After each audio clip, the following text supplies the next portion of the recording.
परिषद शिक्षण विभागात मोठी घडामोड. भ्रष्टाचाराच्या आरोपांनी घेरलेल्या प्राथमिक शिक्षणाधिकारी किरण कुवर यांची बदली होताच आरपीआय आठवले गट मराठा आघाडीचे महामंत्री डॉक्टर पंकज साळुंखे यांनी अनोखा आनंदोत्सव साजरा केला. धुळे प्रतिनिधी गोकुळ देवरे. गेल्या अनेक वर्षापासून जिल्हा परिषदेत बोगस विशेष शिक्षकांचं समायोजन होत असल्याचा साळुंखे यांनी सातत्यानं पाठपुरावा केला होता. पुरावे दिले, हरकती नोंदवल्या, पण कारवाई न झाल्यानं ते संतप्त होते. डॉक्टर साळुंखे यांच्या म्हणण्यानुसार गंभीर गुन्हे दाखल असलेल्या व्हाईट कॉलर आरोपीला देखील शिक्षक म्हणून नियुक्ती देण्यात आली. त्यामुळे त्यांनी हा मुद्दा थेट हायकोर्टात नेला. न्यायालयानं याचिका मंजूर करून घेत सुरक्षा अनामत म्हणून 3 लाख रुपये जमा करण्याचे आदेश दिले होते. ती रक्कम त्यांनी नुकतीच भरली. दरम्यान शासनाच्या आदेशानुसार किरण कुवर यांची बदली होताच साळुंखे यांनी जिल्हा परिषद कार्यालयात पेढे वाटून जल्लोष केला. याचवेळी काही कार्यकर्त्यांनी कार्यालयात गोमूत्र आणि गंगाजल शिंपडून पवित्र कार्यालय केल्याचा दावा केला. साळुंखे यांनी स्पष्ट इशारा दिला, बोगस समायोजन करणाऱ्या भ्रष्ट अधिकाऱ्यांना धडा शिकवल्याशिवाय शांत बसणार नाही. अशाच आणखी अपडेट्ससाठी आमचं चॅनल सबस्क्राईब करा, लाईक करा आणि शेअर करा.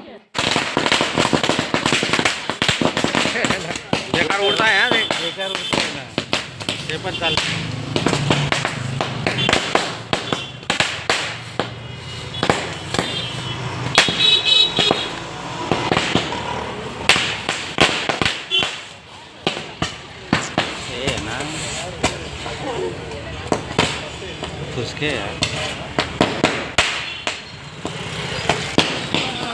झाली. आज आम्ही इथे रिपब्लिकन पक्षाच्या वतीनं समस्त इथे पदाधिकारी आहेत, काही संस्थाचालक आहेत, वाडले अप्पा आहेत, गिरासे अप्पा आहेत, बाबा आहेत, पुन्हा जैन सर आहेत, पुन्हा आपलं महिला मंडळ आहे, यांच्या सगळ्यांच्या वतीनं आम्ही इथे आनंदोत्सव साजरा केलेला आहे. आम्ही इथे गोमूत्र शिंपडून, गंगाजल शिंपडून हे शिक्षणाधिकारी कार्यालय जे आहे, जिल्हा परिषद जे आहे, याला आम्ही आज पवित्र करतो आहे.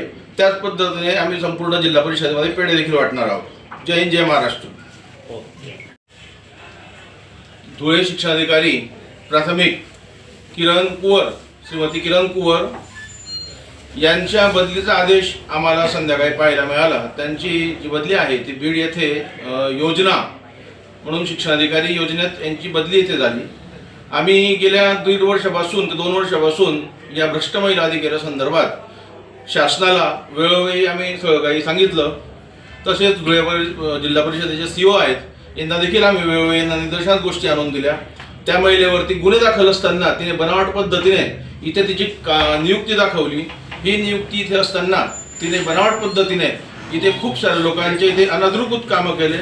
अक्षरशः तिने गोरगरीब शेतकरी, कष्टकरी, मेहनती या सगळ्या लोकांना तिने खूप लोबाडलं. जे मोठमोठे संस्थाचालक आहेत, गोरगरीब शिक्षक, शिक्षकेतर कर्मचारी आहेत, त्यांना देखील तिने खूप चांगल्या पद्धतीने लुबाडून घेतलं, अतिशय होळपळून घेतलं तिने.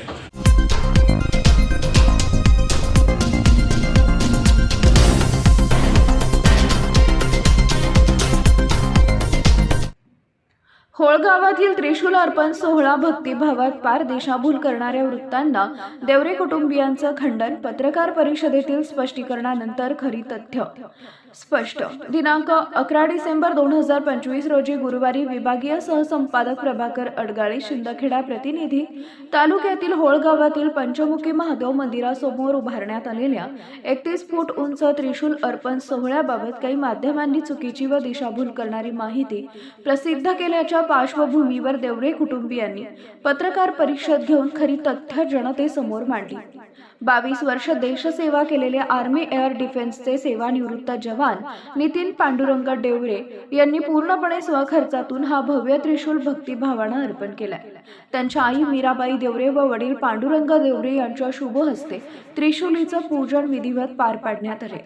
या उपक्रमामागे गुरु राम बाबा यांचं मार्गदर्शन, कृपा व प्रेरणा असल्याचं देवरे कुटुंबियांनी सांगितलंय. त्रिशूलाची गाव भ्रमंती असलेल्या शोभायात्रेत कृषी माध्यमिक विद्यालय होळ येथील विद्यार्थ्यांनी लेझिम पथकाद्वारे उत्साहवर्धन केले. गावातील महिला, तरुण व ज्येष्ठ नागरिकांनीही मोठ्या संख्येनं सहभाग नोंदवून हा धार्मिक सोहळा मंगलमय केला. मात्र या पवित्र धार्मिक कार्यक्रमामागील हेतू, खर्च व आयोजनाची सत्यस्थिती काही वृत्तपत्रांनी चुकीची दर्शवून जनतेमध्ये संभ्रम निर्माण केल्याची नोंद मिळाल्यानं देवरे कुटुंबियांनी नाराजी व्यक्त केली आहे. त्रिशूल अर्पण पूर्णपणे माझ्या स्वखर्चातून करण्यात आलेला आहे. यामागे कोणताही राजकीय हस्तक्षेप किंवा इतर कुणाचा खर्च नाही, असं निवेदन नितीन देवरे यांनी पत्रकार परिषदेत दिलं आहे.